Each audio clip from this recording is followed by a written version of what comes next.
قدرمنو، بایزید روښان زموږ په ژبه کې د یو داسې ادبي مکتب بنسټګر ګڼل کېږي چې د ده له رویه یا د ده په پیروي باندې باقاعده خلکو د ده مریدانو، د ده شاګردانو او له ده پس د دغې زمانې لیکوالانو یا له هغه پس نورو لیکوالانو هم د ده پیروي کړې ده.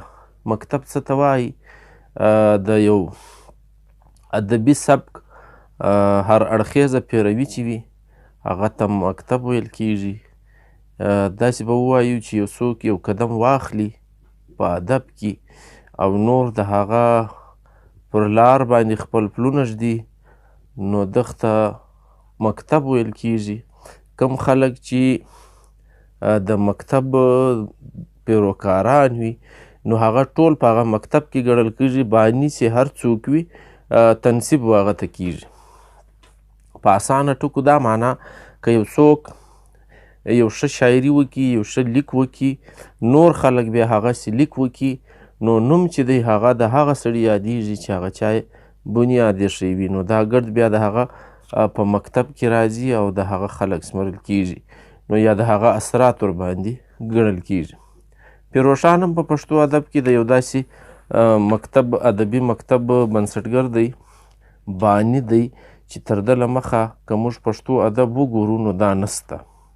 زموږ پښتو ادب تر 10مې هجري پیړۍ له مخه که څه هم له موږ سره د شیخ متي بابا غوندې شاعر سته چې دا پټې خزانې له رویه موږ ته د هغه یو نظم راپاته دی، خو د پښتنو حالات، د پښتنو جغرافیه هغه داسې حالات په مخه سوي دي چې ادبیات یې مسخ سوي دي، له میانه وړل سوي دي.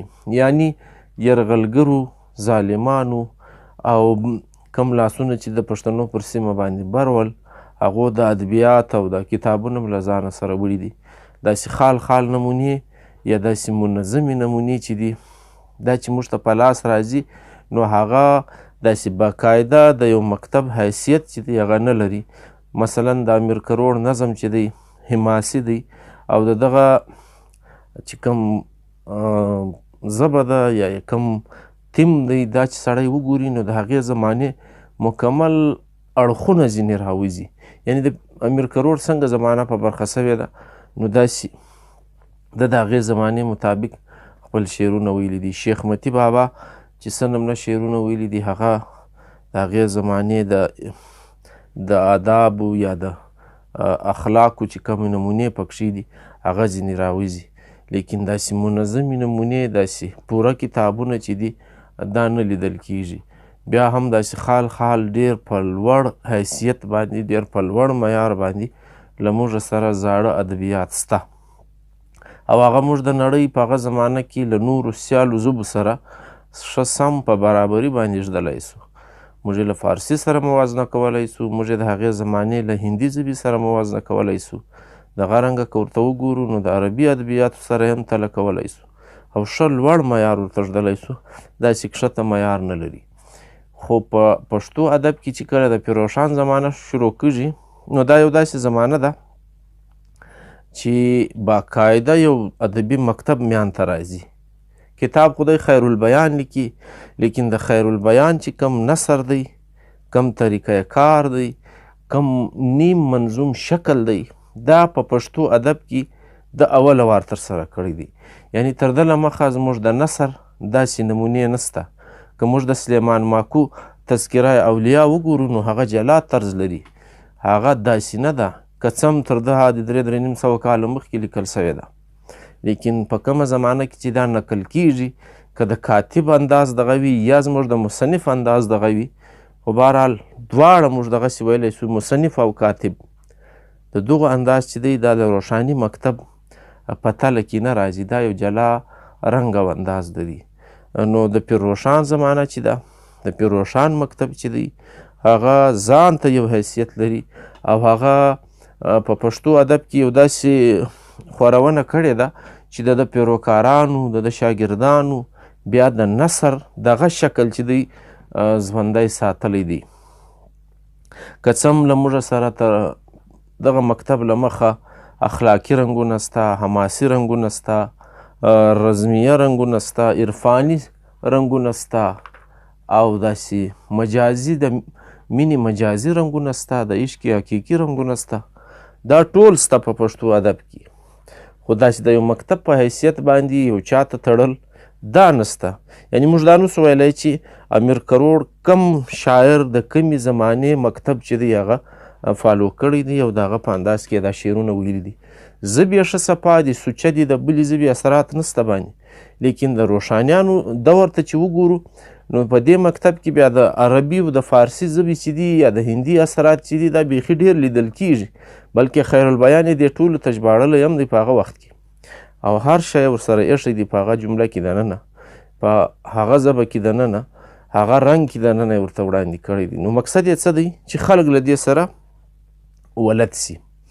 نو لیکوالان چې دي دا د ده پیروي کوي په دغه مکتب کې چې دی ویل کیږي وایي د زمانې قید نه وي، د زمان قید نه وي، له هره څه څخه آزاد وي، یو فکر چې دی هغه راټولیږي او په هغه باندې زیات نه زیات چې دی په هغو کې یو نکته چې وي هغه یوه وي، په یو نکته باندې سره ګډ وي، نور د هر چا خپل فکر وي. داسې هم کیږي چې د مکتب له لارې د بیلو ژبو شاعران یعنی د پښتو علاوه په اردو کې، په فارسي کې، په عربي کې چې مکتب یې یو وي، نکته یې یوه وي، نو د هغو یو رنګه خیالونه لیدل کیږي، د هغو په شعرونو کې یو رنګه فکر لیدل کیږي، یوه رنګه لاره لیدل کیږي. نو دا هم د یو ادبي مکتب اثرات وي چې بیا په خلکو کې و نورو ژبو ته هم دغه رنګه امکان لري دا د ژبې له قید څخه هم مکتب آزاد وي. نو د پیروشان د ادبي مکتب دغه قید چې دی یا دغه شکل چې دی دا هم دغسې آزاد پاته سوی دی، قید نسته په دې کې. دننه هم خلکو دغه رنګه کار کړی دی او د باندې هم د نورو ژبو اثرات چې دي هغو هم دغسې د ځان کړي دي. موږ دا ویلی سو چې بایزید روښان که د ادبي مکتب په حیثیت موږ وڅېړو د بنسټګر په توګه، نو هغه خو د پښتونخوا په غرونو کې د خپل ملي غورځنګ چې کوم بیرغونه هغه یې هم اوچت ساتلي وو، د دې سره سره یې د خپل قلم حیثیت چې و هغه یې هم ښکته نه یې لکاو او د سیاسي حالاتو په پیش نظر خپل منصوبې او خپل پلانونه چې دي دا یې مرتب کول او هر هغه را روانې پیښې او سخترې چې دي هغه ته به یې مخ ور اړاو او هغو مخنیوی به یې کاوه. نو ځکه دی د لوړ استعداد سړی ګڼل کیږي په پښتو ژبه کې، په پښتو ادبیاتو کې، د پښتنو په تاریخ کې. ده ته ډېر حیثیت خدای ورکړی و، ده ډېر جدوجهد کړی و، ده په دې سیمه کې هر څه چې دي دا خور کړي وو او په خپل فکري لحاظ، په عملي لحاظ یې دا و پښتنو ته و دې سیمې ته ورښکاره کړي هم ول. نو موږ ده ته یو نابغه شخصیت ویلی سو. د ده خیر البیان چې دی دا د مذهب د تجدید او بیا د بیا ویشتابه مشالونه چې دي دا بلوي. یوه خواخ یې دا ده، بل اړخ یې دا دی چې د ادبي ښوونځي یا مکتب باقاعده یو بنیاد ږدي د کتاب، باقاعده خلق په دې خوروي، خلق خبروي او دا نظر او فکر خوروي. دا د روښاني غورځنګ د تل پاته او همیشه یاد لرلو یو ښه سنگ میل دی. دا پښتنو په هغه زمانه کې فالو کړی دی او وروسته هم بیا دغه رنګه فالو پاته سوی دی. موږ ویلی سو چې د تخلیقاتو په دنیا کې د بنسټګر په توګه پیروشان چې دی واقعي هم یو لوی شخصیت دی او ښه رڼاګانې چې دي دا یې خورې کړي دي. که د ده مسجع نثر ته وکتل سي، یعنی نیم منظوم نثر ته وکتل سي، نو موږ دا ویلی سو چې دا په پښتو ادب کې د ده اوله کارنامه ده، یعنی شاته بل شی دا رنګه نسته. او د فارسي اثرات به ورته ووایو، کیدای سي له فارسي یې دا اثر اخیستی، کیدای سي په هغه زمانه کې له بلې ژبې داسې اثر اخیستی، خو ده چې د کم فني نثر ابتدا کړې ده دا خو ده ابتدا کړې ده، بنیاد یې ایښی دی. بیا دغه رنګه دا د ده په پیروکارانو کې د ده له زمانې راپس بیا تر ډېره پورې چلیږي. زه به تاسو ته داسې ووایم چې دا د شمس الدین نومي لیکوال په آثارو کې په کندهار کې هم 200 کاله د ده له دورې پس هم لیدل کیږي. کله چې ما په خپله د شمس الدین سراج الموتا مرتب کوله نو هغه هم په مسجل نثر کې وه او ما دا چاپ کړه. نو تاسې اثرات وګورئ، یعنی پوره 200 کاله بعد د پیرروشان د ادبي مکتب چې کوم حیثیت دی یا کوم رنګ دی هغه له سیمې څخه د کندهار تر لیکوالانو پورې 200 کاله پس هم خپلې اغیزې لري او دا دغسې ژوندی ساتل کیږي. زموږ په ادبیاتو کې د ده پر لاره باندې بیا ډېر خلک تللي دي، ډېرې خلکو د نثر دغه رنګه کتابونه لیکلي دي. که دغسې پوره مسجل نه دي خو دغه شکل و دغه رنګ ته ورنږدې دي. د اخوند قاسم کتاب فواید شریعت سړی وګوري هغه هم دغه اثرات لري، په هغه زمانه کې لیکل سوی دی. نو دا هم د یو ادبي مکتب په پیروکاري کې موږ ویلی سو. زموږ ځینې لیکوالان بیا تېروتي دي، بابو جان هم د پیرروشان د نثر پیروکار ګڼي، حالانکې بابو جان نثرګر سره لیکلی نه دی، هغه شعرونه دي. پر دې باندې به زه بیا تاسو سره بیا جلا غږېږم ځکه چې دا دیوان هم ما چاپ کړی و، نو دا ما ښوولی دی چې دا نثر دی نه. نو لہذا دی هم هغه د پیرروشان په مسجع حیثیت کې د پیروکار ګڼلی دی. نو موږ دا ویلی سو بیا دغه حیثیت تر ده پورې نه پاتېږي په ادبي مکتب په توګه، خو د بنیاد ایښی و. د ده مخالفین وګوره، اخوند درویزه او د درویزه په ډله کې د پښتو نور لیکوالان دا باقاعده دی فالو کوي، هغه رنګ، هغه شکل، هغه رنګه جملې پښتو نثر ته ورکوي او خپل کتابونه باندې مرتب کوي. که څه هم ښکاره نارې وي مخالفین دي، لیکن د ده له مکتبه نه دي وتلي، ده چې کوم بنیاد ایښی دی په هغه لاره باندې ورسره تللي دي. نو دا د ده هلې ځلې چې دي، دا د ده کوششونه چې دي، دا ډېر خوندور حیثیت لري او پښتو ژبې ته ډېر لوی ژوند ورکوي. د دغو اغیزو چې دي پر لیکوالانو باندې، پر شاعرانو باندې تر ډېره پورې اثر پاتېږي. او دا دواړه ډلې چې دي، که د روښانیانو ډله ده، که د مخالفینو د درویزه ډله ده، دا په دواړو باندې پښتو ژبه ته ډېر آثار ورکوي او پښتو ژبه ډېره غني کوي په دا زمانه کې. نو د دې د ټولو هغه یوه نکته چې ده، هغه آغاز چې دی، هغه د پیرروشان کتاب خیر البیان دی او دغه هغه حیثیت لري په ادب کې چې هر څونې وشنل سي، هر څونې وڅېړل سي، دا به نور شیان ځینې راپورته کیږي، دا به نور پراخیږي. نو په دا زمانه کې څونې مذهبي کتابونه د یو بل خلاف لیکل سوي دي او څونې او ټول په پښتو لیکل سوي دي، لیکن د مکتب له لارې چې ورته وګورو دا په پښتو ادب کې خوندور حیثیت لري او بانی چې دی، بنسټګر چې دی، هغه یې دغه پیرروشان دی. تر ده له مخه موږ داسې سبک او داسې لیک دود چې دی یا داسې ډول چې دی، دا بلکل ګر سره وینو نه، دا نسته په پښتو ادب کې. نو ځکه د ده حیثیت د لیکوال په توګه یو ستر حیثیت لري. که څه هم دی د پښتنو د یو پوره ډلې باقاعده یو مشر و او ده چې کوم کارونه ترسره کول، دی د یو پیر حیثیت لري، د یو لارښود حیثیت لري. نو دا ړومبی پښتون هم ګڼل کېږي چې پښتو ادب ته یې په شعوري توګه باندې داسې ملي هدف دپاره ځانګړي ټکي وکارول، ځانګړي اهداف یې وټاکل او ځانګړي حیثیتونه یې کښېښول، ځکه یې پښتو ژبې ته غنیوالی ور په برخه کوي. په دې باندې د ده پیغام هم خور سوی دی، پښتانه هم راویښ سوي دي او د پښتنو د راویښتیا ثبوتونه دا دي چې هغو کتابونه لیکلي دي، هغو قومي شعور چې دی دا راپورته کړی دی او هغو خپل حیثیتونه چې دي په دوی کې چې پټ صلاحیتونه وو هغه یې په کار راوستلي دي او هغه یې رالوړ کړي دي.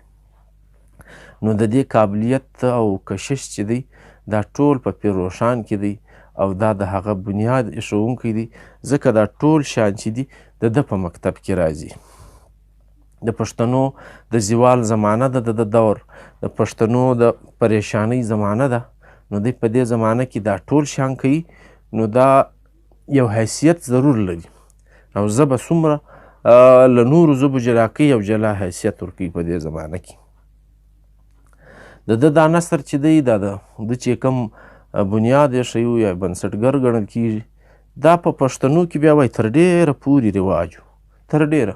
ځکه خو ما د شمس الدین مثال درکړي چې په 14 هجري پیړۍ په سر کې دی دا کتاب لیکي او هغه شکل هغه حیثیت لري.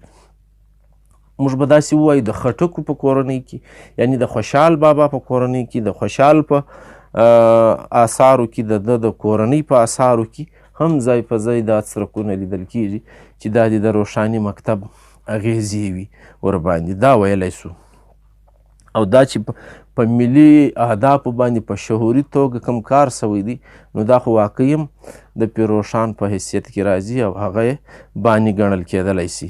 د پښتون ولس د بیدارۍ غږ چې دی هغه خو ده کړی نو بیا دا که وروسته په خوشحال بابا کې موجود دی، تر هغه راوروسته په نورو کې موجود دی، نو د دغه مکتب دپاره هم بیا د حیثیت چې دی بیرته دغه خیر البیان دی او دا هغه بنیاد ښوولی سو کوم چې د ایښی دی او نور خلکو یې پر مخ بیونه کړې ده. د روښاني غورځنګ پیغام خو نو دا ویل کیږي چې دا ټول د پښتنو د پوهاوي دپاره و، د پوهنې دپاره و او دا آغاز د خیر البیانه سوی و. بیا کریمداد او کادرداد او تر دې پورې دا چې د دوی څومره آثار پښتنو ته په لاس ورغلي دي، دغه علمي عرفت او د تصوف خبرې چې دي دا پکښې دي او دغه حیثیتونه چې دي دغه پکښې دي او د پښتنو د راویښتیا خبرې کوي او د یو ملي هدف پر خوا روان دي. که څه هم دا خوندرویزه بابا پلویان چې دي هغه تر ده وروسته ګڼل کېږي، یعنی د یې بنیاد ایښوونکی ګڼل کېږي، نو خو دا خلک چې دي دا پیروکاران چې دي دا تر ده وروسته دي، نو لحاظه دا کریډیټ چې دی دا بیرته د خیر البیان د مصنف پیروشان ګڼل کېږي. نو د دوی دغه غورځنګ چې دی دا د پښتو ژبې د سوچه دور، د غني دور یو خوندور حیثیت یا یو خوندور نقشه یا نشان ورته ویلی سو.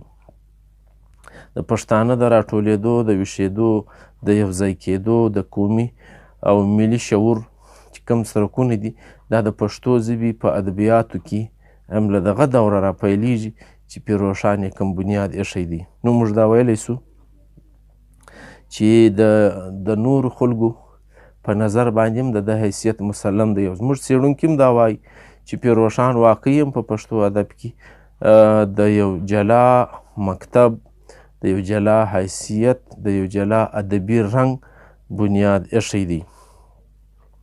تر دغه زمانې پورې خو دغه رنګ را روان دی. بیا وروسته بیا هغه د ده په زمانه کې که ملارزاني سړی په صحیح معنا وڅېړي یا یې ووایي نو د ملارزاني حیثیت چې دی دا ډېر لوړ دی په روښانیانو کې، نو پیروکار د پیروشان دی، نو ځکه هغه حیثیت او هغه ادبي مکتب کې د نوم ځایږي.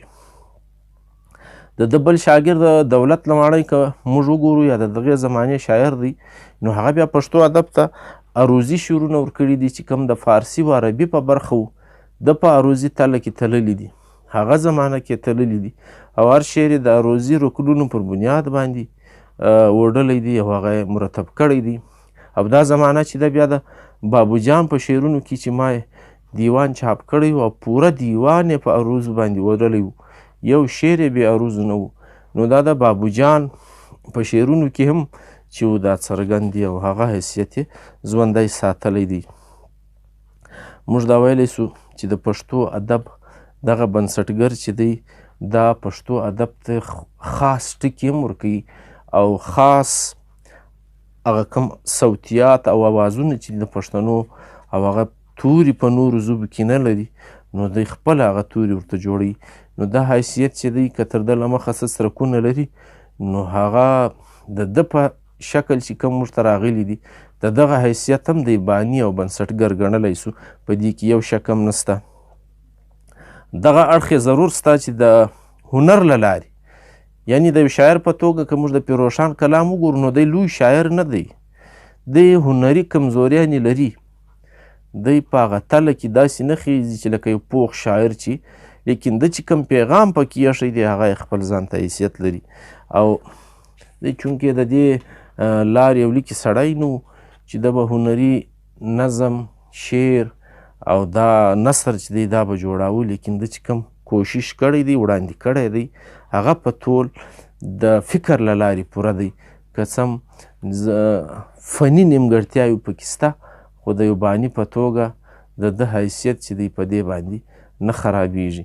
نو موږ دا وایو چې ده چې کوم ملي آداب ټاکلي وو، ده چې کوم پښتو ژبې ته کار کړی وو، ده چې کوم پښتو ژبې ته رنګ ورکړی وو، دا یې د تل پاته حیثیت دپاره د همیشه دپاره په پښتو کې ژوندی وساتلی او دا دی تر اوسه پورې په پښتو ادب کې دغه دوره چې ده خوندوره دوره ګڼل کیږي.